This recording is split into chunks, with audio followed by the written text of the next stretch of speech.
Pak Yuli, tentunya terkait dengan rencana pembinaan IKN Nusantara ini, BPN mempunyai peran yang sangat penting juga di sini.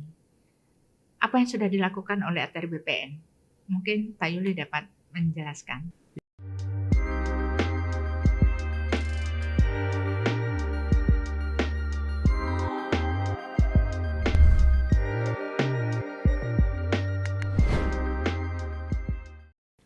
Halo sahabat ATR BPN, kali ini kita akan ngobrol terkait dengan IKN Nusantara.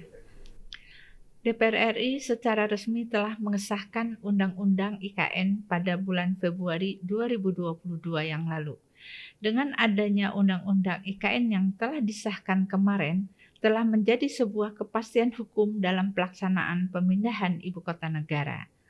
Adapun alasan pemindahan ibu kota negara adalah penduduk Pulau Jawa yang sangat padat, krisis air bersih di Pulau Jawa, konversi lahan terbesar terjadi di Pulau Jawa. Selanjutnya adalah ancaman bahaya banjir, gempa bumi, dan tanah turun yang berada di Jakarta. Telah hadir di hadapan saya Direktur Survei Pemetaan Tematik Bapak Yuli Mardiono. Selamat datang di podcast Kementerian ATR BPN, Pak Yuli. Terima kasih. Ya, kita akan ngobrol dengan Pak Yuli. Pak Yuli, tentunya terkait dengan rencana pembinaan IKN Nusantara ini, BPN mempunyai peran yang sangat penting juga di sini. Apa yang sudah dilakukan oleh ATR BPN? Mungkin Pak Yuli dapat menjelaskan. Terima kasih Ibu Yulia. Kami dari Kementerian ATR BPN, khususnya dari Direktorat Jenderal Survei Pemetaan Tanah dan Ruang. Di sini kami mempunyai tugas fungsi pokok, yaitu menyediakan data spasial, tematik. Nah, ini yang menjadi landasan untuk pembangunan IKN. Dan yang sudah kami kerjakan adalah kita melakukan survei pemetaan tematik namanya. Di sana kita melakukan inventarisasi terkait dengan pemilikan, penguasaan, penggunaan, dan pemanfaatan tanah oleh masyarakat di sana. Bagaimana dengan pemilikan tanah yang ada di lokasi IKN?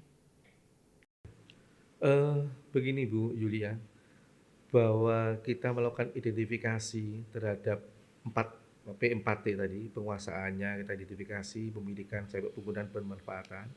Ini sangat penting sekali karena kita berbasis bidang tanah, sehingga tidak ada yang luput dari pemetaan kita, sehingga nanti ini jangan sampai ada hak kepedataan masyarakat yang terlanggar. Sehingga ini merupakan fondasi untuk mengambil kebijakan yang akan datang. Pak Dir, Ya. Berapa luasan kawasan IKN Nusantara yang dipersiapkan? Ya. Jadi luasan darat sekitar 256.000 hektar, Ibu. Itu yang sudah kita laksanakan. Ya. Pak Dir, dari 256.000 hektar, saat ini di lokasi itu pemanfaatannya untuk apa saja? Untuk tutupan lahannya itu masih berupa hutan, itu ada 61% dari 256.000 hektar. Yang lainnya sudah ada pemanfaatan dan penggunaan tanahnya, Bu. Berdasarkan hasil survei kami, itu sekitar 41% itu penguasaan oleh masyarakat. Dan sisanya 37 itu oleh badan hukum. Kemudian ada penguasaan lain-lain sekitar 17.000, dan yang 1% itu jalan dan sungai. Jadi untuk pemilikan tanah, Ibu, kita bagi dua, bahwa di sana itu sudah ada tanah-tanah terdaftar, juga ada tanah-tanah belum terdaftar. Maksud kami adalah di sana yang dikuasai masyarakat itu dimiliki, baik itu sudah resmi dengan keluarnya sertifikat maupun yang belum sertifikat. Istilah kami kalau belum sertifikat namanya belum terdaftar, yang ada sertifikat sudah terdaftar. Pak Dir, dari 256.000 hektar kawasan yang sudah didelineasi, bagaimana masyarakat dapat mengetahui batasan kawasan IKN?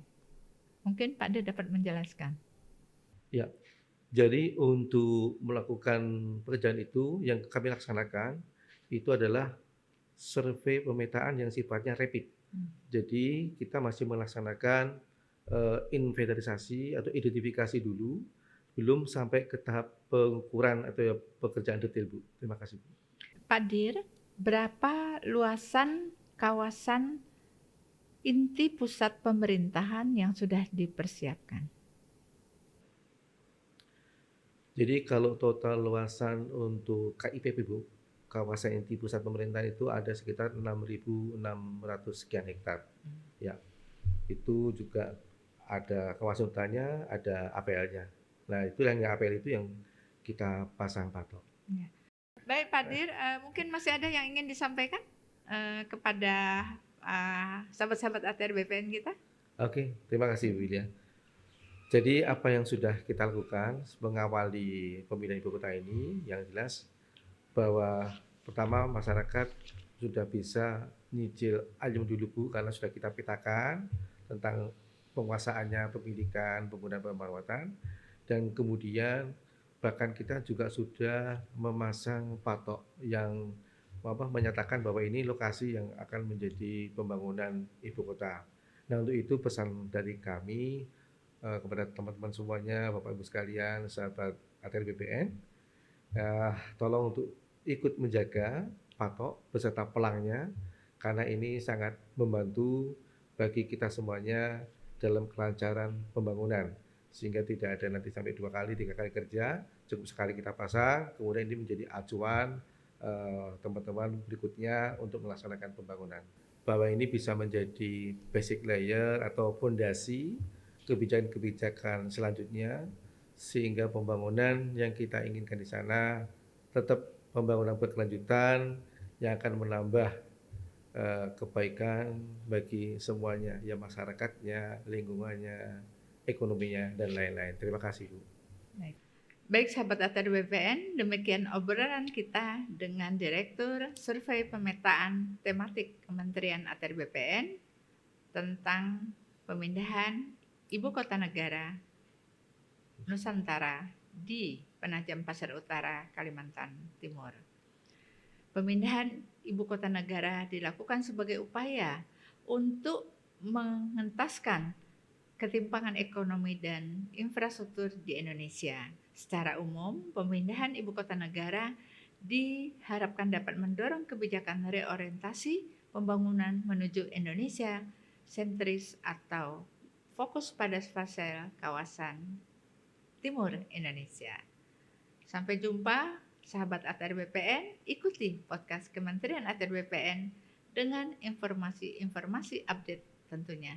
Baik sahabat ATR BPN, sampai ketemu di podcast Kementerian ATR BPN selanjutnya terkait dengan pemindahan ibu kota negara Nusantara di Penajam Utara, Kalimantan Timur. Sampai jumpa.